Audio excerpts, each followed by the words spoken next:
As many of you who have attended past editions know that this is our opportunity to interact with people from outside the quantitative sciences, whether in social sciences or humanities or the creative arts. And today we are very fortunate to have Evgenia Latkaya, who's a Oroville-based ceramics artist. And some of you have already worked with her for the past couple of hours in front of the library. So Evgenia is, she was born in a family of ceramics artists in St. Petersburg. And inspired by her parents, she actually took up ceramics and graduated from the St. Petersburg Academy of Arts. And following that, she has been traveling all over the world. So she first came to India 20 years back, inspired by the colors and arts of India, and has been in Auroville for the past several years. So she's essentially an Aurovillian by now, and she has her own studio over there. So apart from ceramics, she also does painting, and she's also working in the theater. And I first met her at event organized by the Alliance Française in Pondicherry, where she was doing a workshop for children. And I was very impressed by her patience and the rigor with which she was teaching the children. And so it was very fortunate that she agreed immediately when I asked her to do a workshop at the institute. And in the conversation series talk, she will be talking about how ceramics is actually part science and part creative art, or part art. And essentially, tomorrow we have this open day where Soling Simic, our own postdoc, will be talking about the physics underlying pottery. And she hopes that this conversation series will also act as a dialogue between the science of behind pottery and the aesthetic aspects of pottery. So without further ado, I'd like to invite Evgenia to speak. And as usual, the format is like she will speak for about half an hour to 40 minutes, and then the floor will be open to, discussions. So every one of you are free to ask questions, make comments, and so on. And so, and then we'll cap it all off by the high tea, which is arranged at the other side of the corridor in the coffee lounge. So, Evgenia. Yeah, so thank you for such an introduction. It's almost all what I can say. Sorry, it's a little bit was not well organized because the real part of ceramic takes all my energy, and I didn't really prepare the presentation. Now I cannot even find myself in YouTube anymore. I don't know what happened. Yeah, so I forgot the password. I'm. Google, I just Yeah? Yeah. Me or? Okay, super. You see, we have better IT people than me. And yeah, so it's not a real studio. It's rooftop of my house. But you can see and it's the process. Okay, so maybe I briefly explain technical side of ceramic, and we see which questions it's well within this. So and you see very huge ceramic pots, and that's my recycle project I made with fish combined from bottles and ceramic. So ceramic existing already since existing humanity, I think. I don't know what was first, which tools was first, but I think pots was always with people who start to cook, and I think it was almost the same time when people start to use fire, so they start to use ceramic. During this period, not many changes happened in the technology of making ceramic, but we're still trying to find our own voice and whole the story. It's almost impossible because all technique already existing. The process of making ceramic have a few steps. So first, it's a material. It's a clay that depends on the region, have a different qualities, different colors, different temperature of firing. And right now, when we have a red color green terracotta and this famous sculptures with horses, it's made out of local clay. It's divided already technique of ceramic of on low firing clay or high firing clay. So terracotta and all what is red, little brownish, it's low firing clay. What it means? It's more fragile from one side, but from other side it's good building materials because bricks made out of red clay because it's easy to glue together. It's absorbing gluing material like cement and whatever. It's breathing, so our house is not it can condense the water and humidity. And it's easy, fast firing process. So all cheap products, cheap pots can be done out of red clay. So it's a one big group of things that can be done out of terracotta. So pots for our flowers, all pots that we use for water, it's all red clay. It's very nice and flexible clay and gives a lot of it's easy to build out of this clay. So famous. How to go back to what I at the stamp. How to go back to what I found. Okay, maybe I socialize one more time. So maybe you know about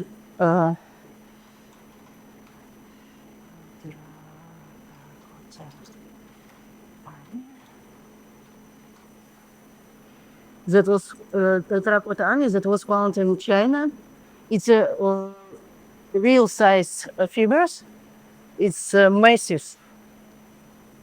It's like warriors that protect empire. It's I don't know how big. So it was. I don't know how to show big, but maybe you already know this.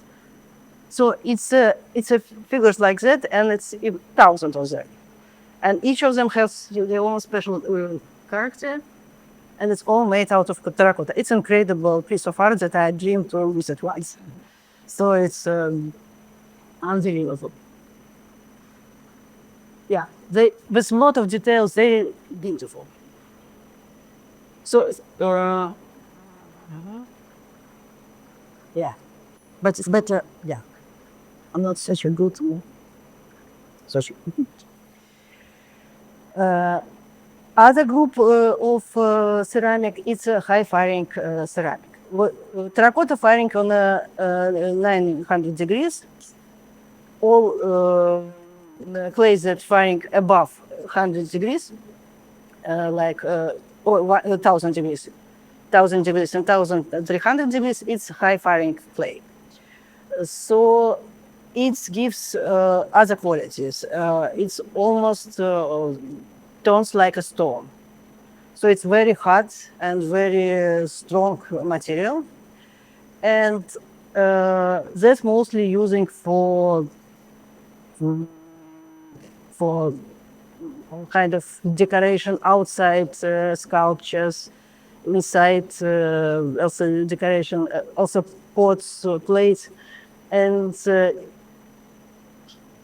porcelain that also in a group of the high firing temperature clay. It's also third group of materials. And porcelain came from China, and in Europe, people was really wants to do something the same, because before there was to have a terracotta and low firing clay. Suddenly they got this beautiful white plates with incredible and very thin. So they was searching for way how to replicate porcelain. So like that, they start to look for white clay, and yeah, we in some places in Europe we have white clay. So they start to work with this white clay, and they figure out this white clay can be fire more high, and with more high temperature, it gives better quality of surface. So like that, most of European porcelain was created, but it's not real porcelain that they do in China. And what is real porcelain, nobody knows till this moment. So it's still secrets. And ceramic full of secrets. Each master will keep their own secrets. So that's a point when for us it's mystery or secrets, and for science people it's definitely the way it's a space for research. Yeah, because what means secrets? It means it's some combination of some materials. And the next point, so first it's a material. Second, it's the way how you build your ceramic. So it's the few way of building pottery wheels that you might probably try downstairs.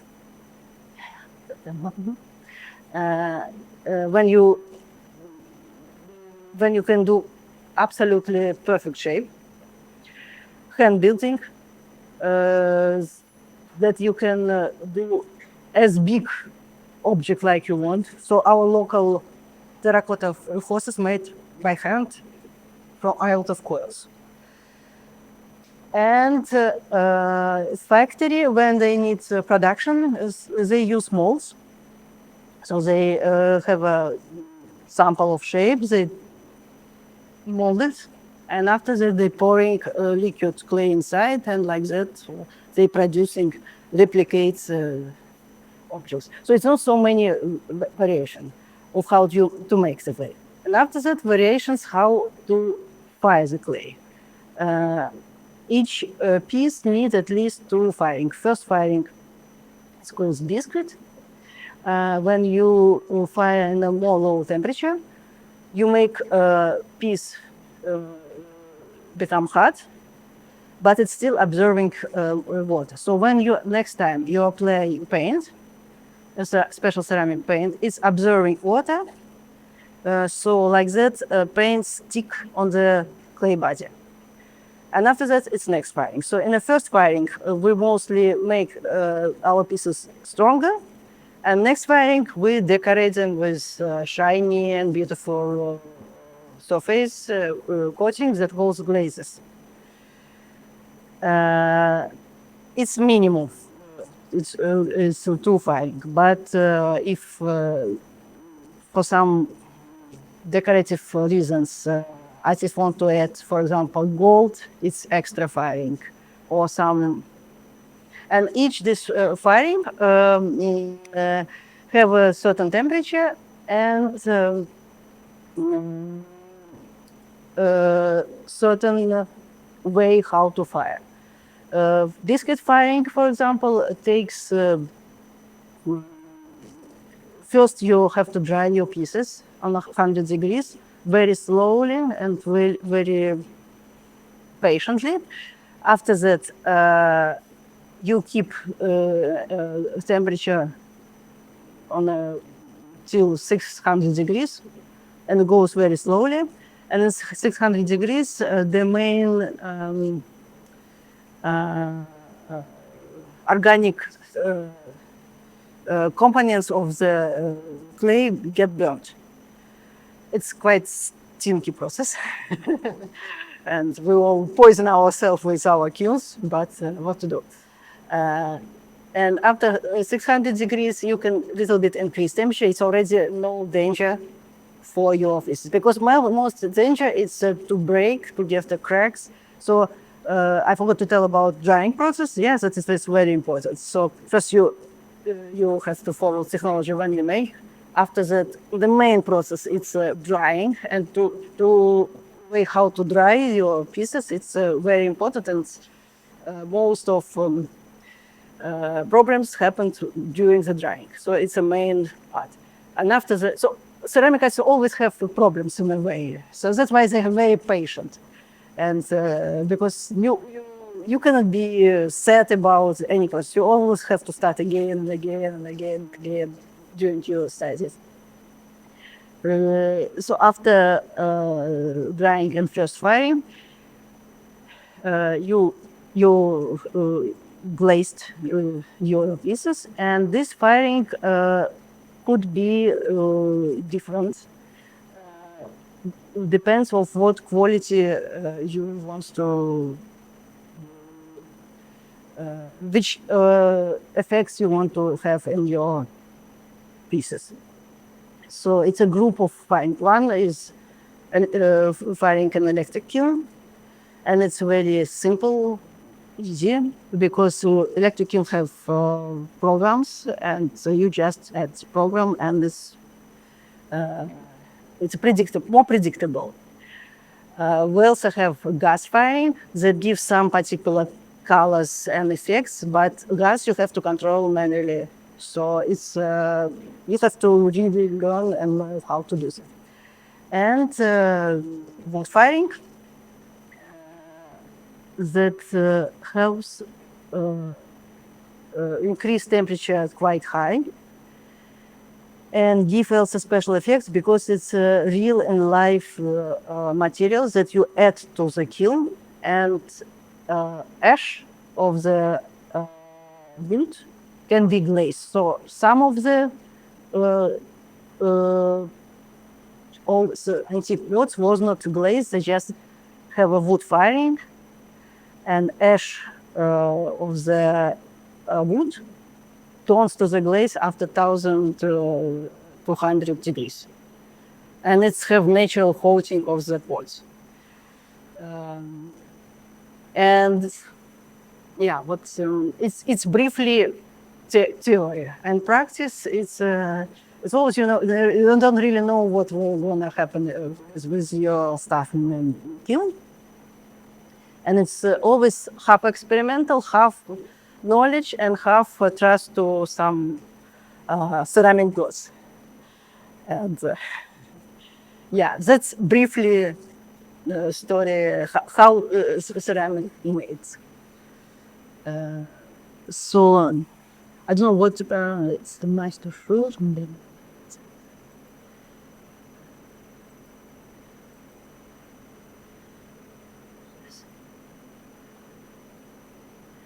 So kilns can be this you want.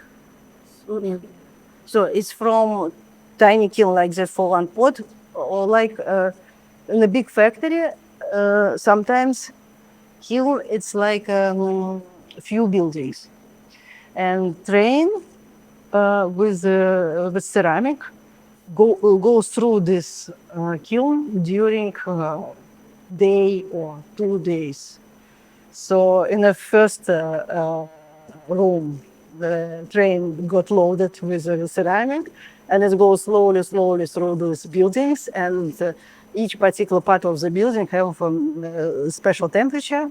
So finally, after 2 days, the train go out, and you have train full of ceramic. So it's always very interesting to visit factories, because what we do in our personal studios, it's such a little amount of stuff that you can do, and in factory it's amazing.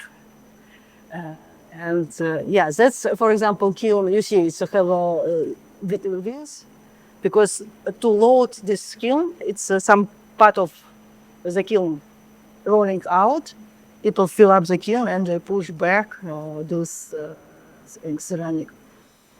This type of kiln I think they're firing around like no, almost daily. So you have to, and it's the gas. So you have to be present 24 hours, and small mistake and everything gone. No. Yeah, this, that's what I wonder. How would kill sometimes so himself. Is how to make this century be developed in. So sometimes kills it's like a whole house. Yeah, you see people standing inside. And yeah, it's a whole story to load because first firing when it's a biscuit, you can place your pots not randomly, no, but it's quite easy. But second firing when it's glaze, each piece has to have a special place. Otherwise, if it's touch each other, it will glue because glaze is melting. And it's a whole story to place all this. It's like a Tetris for ceramic artists. You move inside your kiln, you place your piece. After that, something fell down, you have to unload it again. So it's really a little bit crazy. It's you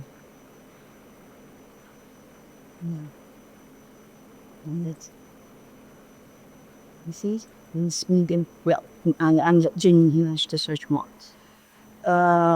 So I don't know what else I can add to this brief speech. And you smelt your least Spain. Yeah. No, since my parents also ceramic artists, I have no choice. When I was child, I don't even think that as a profession existed because all friends of my parents was artists and so. Okay, we have also violin player, my grandfather, but violin was not. I wasn't such a good with violin. It was well known from the beginning.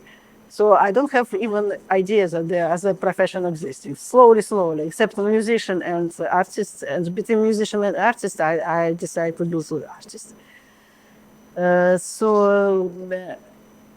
I graduated Academy of Art and Design in St. Petersburg, ceramic department. But I never thought I will be a ceramic artist because I graduated this compartment because it was more understandable because I was doing from childhood because I was dreamed to be a theater artist, but I failed exams and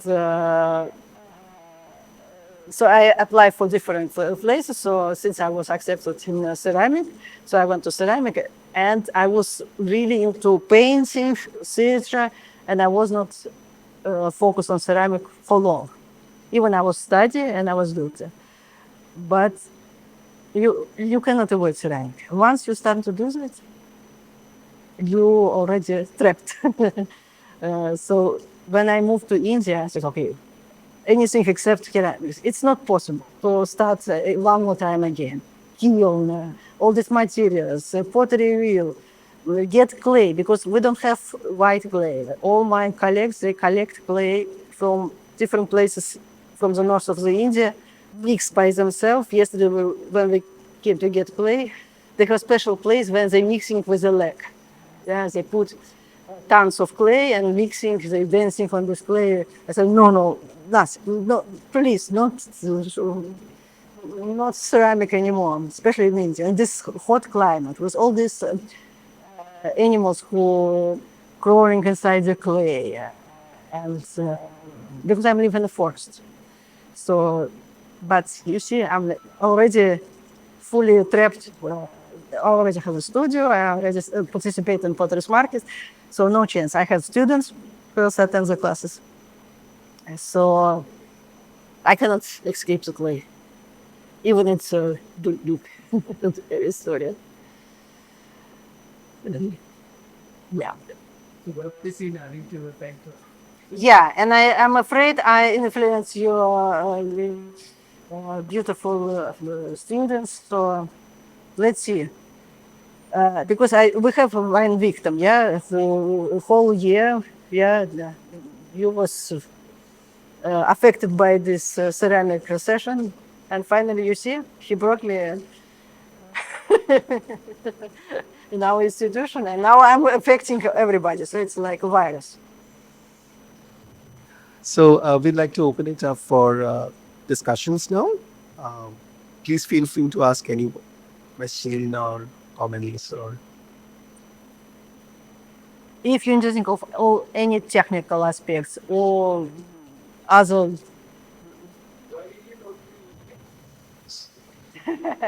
Why did you come to India? India was like a fairy tale for all of us when we was kids because yeah, we all was fascinated by this mystery country.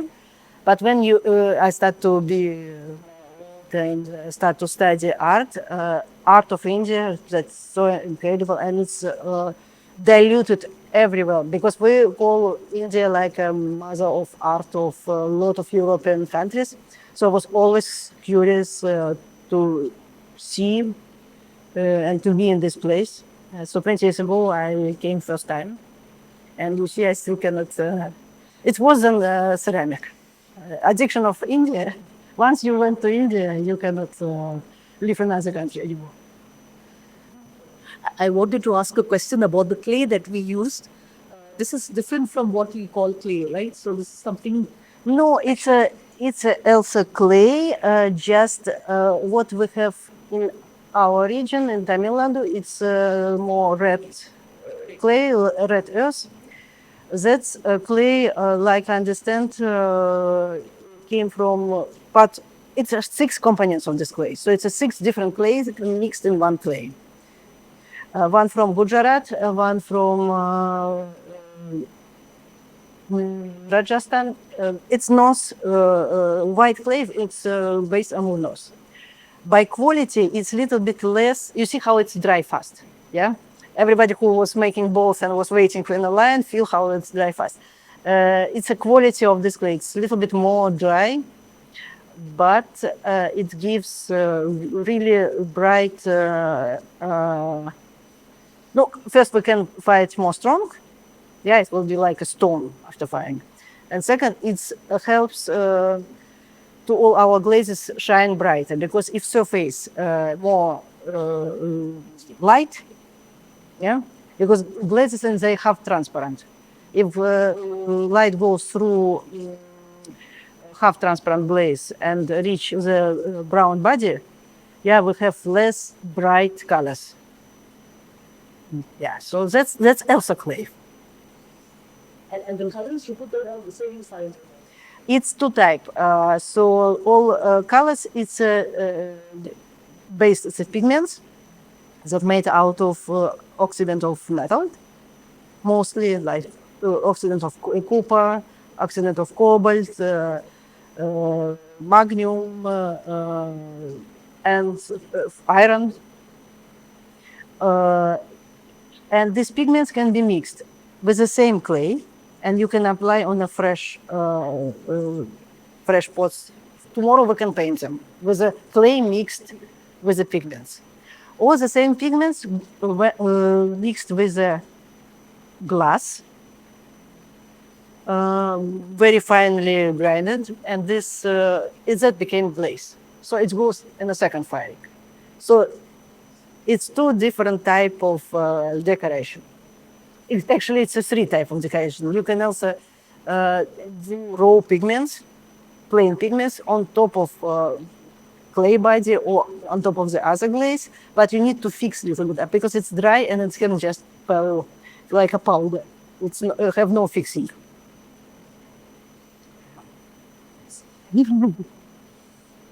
There are sculptures embedded on the clay ceramic pots also. How do they make it? How do they embed that? Sculptures. Sculptures. Ah. For example, these horses, yes, that everybody knows them. It's the main problem with ceramic. It cannot be sculpture like a sculpture made out of stone, or it has to be hollow inside. because we already was fighting today with the bubbles who was in, attend the class because um, i- if we have small bubble or some extra piece of material that went inside the clay and in the fire, um, it makes capsule with air, it will explode and break. So why pots has to have a particular thickness? So same with the sculptures. All these clay horses made like first they built 4 pots, like it's legs. It's like 4 pipes, and after that they make a bridge between the legs. It's a belly of the horse, and it's made by pinch. They take small piece of clay and add or some like coils. So it's step by step, but thickness is like less than finger of the sculpture. So it's one way. Other way, you can make a mold. You can make your sculpture, take a mold from the sculpture, and pour liquid clay inside. And since mold made mostly out of plaster of Paris and gyps, it's absorbing very quickly water. So it quickly gets some thin layer of the more dry clay on inside of the mold. So you pour the leftover of this liquid clay, and you have really thin coated sculpture, like they mostly do this small Ganesha when we give them for Ganesha puja. They're all done very quickly, and they're all the same because they made them in a mold. And also you can press in the mold. Yeah, so you can make a flat slab, put in a mold, have a two, normally have 2 parts. Yeah, it's you disconnect both parts and you make one side and other side. After that, you're connecting. So that's it's quite simple. Does that look like? Yeah, because if it's not hollow, if it's a full piece, it's definitely will. First, it will not never dry proper. It will be always stay wet inside. After that, the big risk of exploding. But you can also do like a full piece and take out the rest of the clay. It sells away. So, but it always has to be follow. All ceramic sculpture is follow. Mhm. So one of the things I was, very curious of when you mentioned that the secret of Chinese porcelain is still not known. But with today's technology, can't they just do like some luminescence study and figure out what is the elemental composition of these Chinese ceramics, and from there reconstruct the formula? Yeah, they figure out that it's particularly this material, but how they make this material works, that's still a mystery. So you know the composition, but you don't. Yeah, composition. It's the problem that it's only clay from this region, but how they make this because this porcelain they have and you hardly can walk. It's breaking like a paper. So there must be some simple tricks inside how they keep this plasticity. So how they add plasticity for those. So same, for example, it's a still mystery with black and red pottery from Greece. Yeah, this one. It's still a big discussion how it was made. Oh, so they don't know how to make this. Not the shape, decoration. Because it's still argue a lot of discussion how it was actually made because looks like it's it seems like it's coating and scratching, but there are no difference of level. So it's a trick, and yeah, we probably have some idea how it was made, but it's already divided group on the ceramic artist and people who work on the story of art, they like mystery. So they say, no, no, no, we still don't know the secrets. We ceramic artists have guess. Yeah, so it's also a big mystery of history, and it's also really beautiful.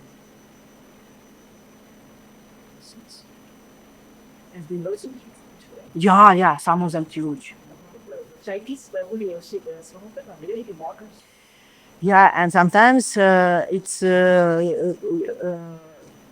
kiln built specially for one pot. So it could be like that, not pot made for the cure and kiln made around the pot.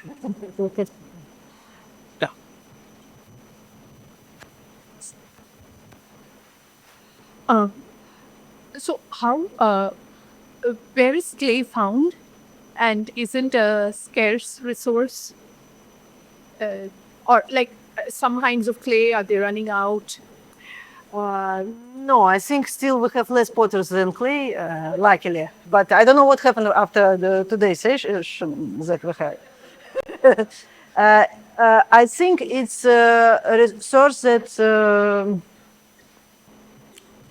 since it's mostly organic from the river, mixed with sand, so we still will have river sand. The process still going on, and we have layers of clay. Just the quality of the clay different. Sand and organic materials that, yeah, mostly it's sand. But sand is a scarce resource. Like we are running out of sand. No, since we have, Like sand mining and stuff. Like I don't think so. We still have. but then what's the sand piping a sand up here? It's like No, but I think layers of clay quite. I'm not really geologist, but I think with it's always a thin layer of earth, yeah, and after that quite thick layer of clay, and only after that it start to be stone, and I think we still have a little bit. Not in our lives. Yeah. But definitely some clay more costly, some less costly, and it's also because of quality. And yeah, some clay is more. Like we have a clay, incredible black color, and it stay black after firing. And I think each region has their own clay, and for other region, this clay becomes more precious. Definitely in the north, they we would like to have that clay. So, yeah. Curious. I mean, is there appreciation of this kind of art going down or going up, or Sorry, the makeup. is the appreciation for the porcelain art going down or going up, or is it constant? Or Was there more appreciation for this kind of art? Will people appreciating this kind of art, or is it becoming big? I think it's like in all with all art that happens. It's not only about ceramic. It's suddenly it becomes available to everybody. It's now it's not, you don't need to be particular potter to do pottery. Yeah, since we have all materials and a lot of helps through apps, and it's really, it becomes massive, and but it's not really increased quality of products.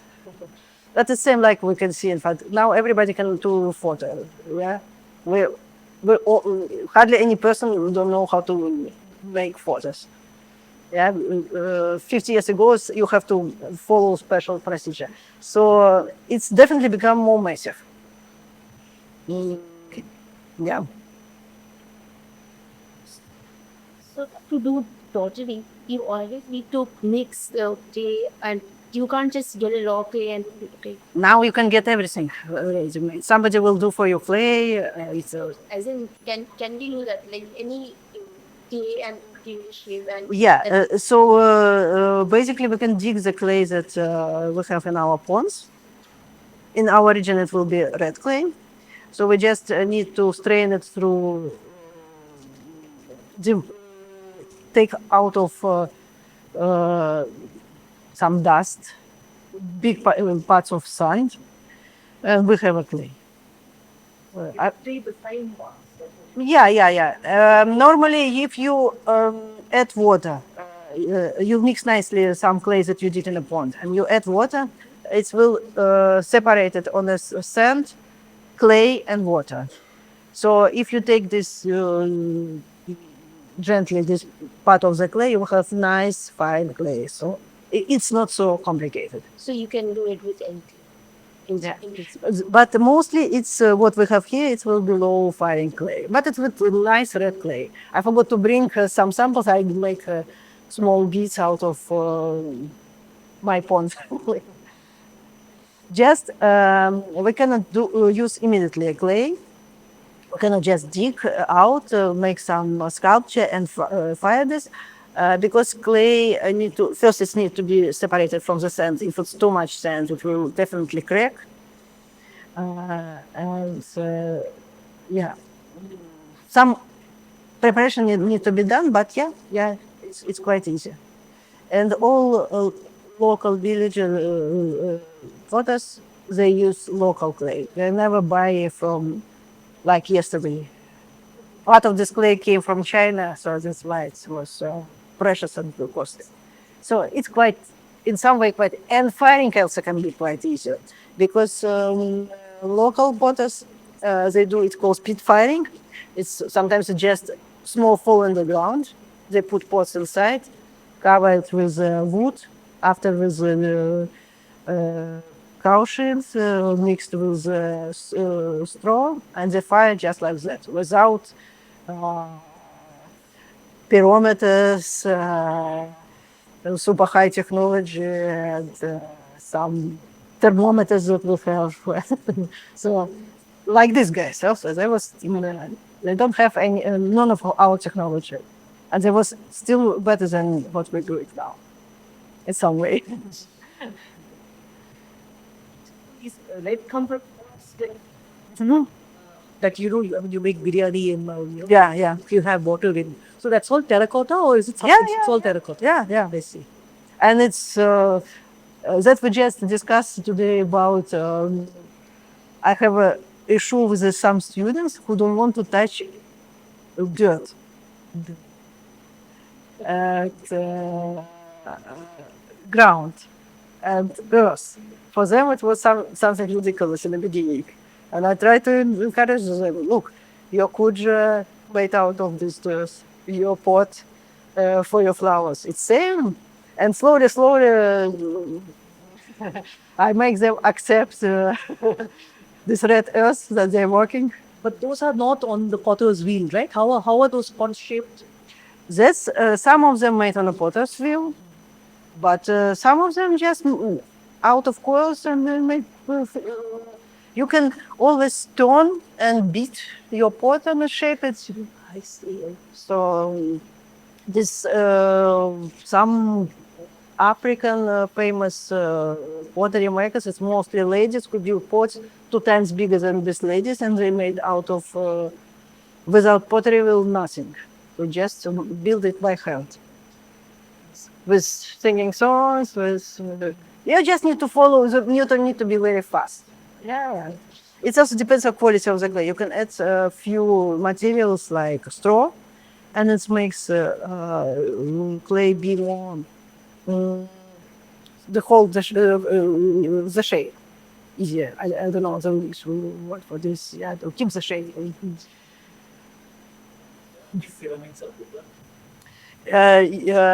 I will tell that the way of think about art different. Because what Japanese see beautiful, and the way how they work on the clay, it's now it's all mixed. We have big influence of Japan ceramic, and it's because they're happy of all, since they're very precise nation and everything done very precise. So they really like not mistake, but some life. And if they see some tiny crack or some mistakes that happen in their kiln, that's more precious for them sometimes than perfect pot, because they so perfect that perfection is normal. It's normality. To be above perfection, it's a super art. It's interesting way of thinking, and other way of thinking that we in Europe, we really try to bring our ego, we try to put our name in our art, we always try to make our art works for our flame and glory. In Japan, opposite.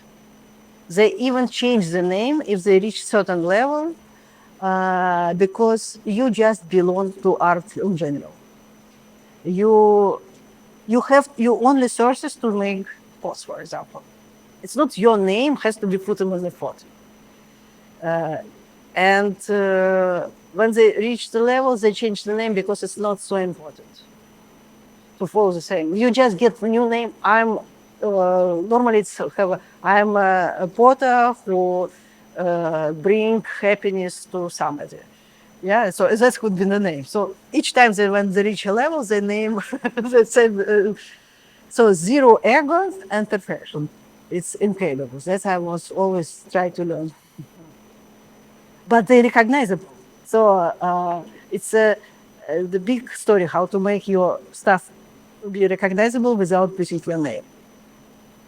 It's an interesting challenge. Interesting. So that means that a physicist who gets a PRL changes their name to the physicist who brings happiness. Yeah, yeah. Yeah, because we give names to yeah, like Tesla car. But they have opposite. That's true. All right. So on that note, let's thank Kenya. Oh, no, thank you all to be patient and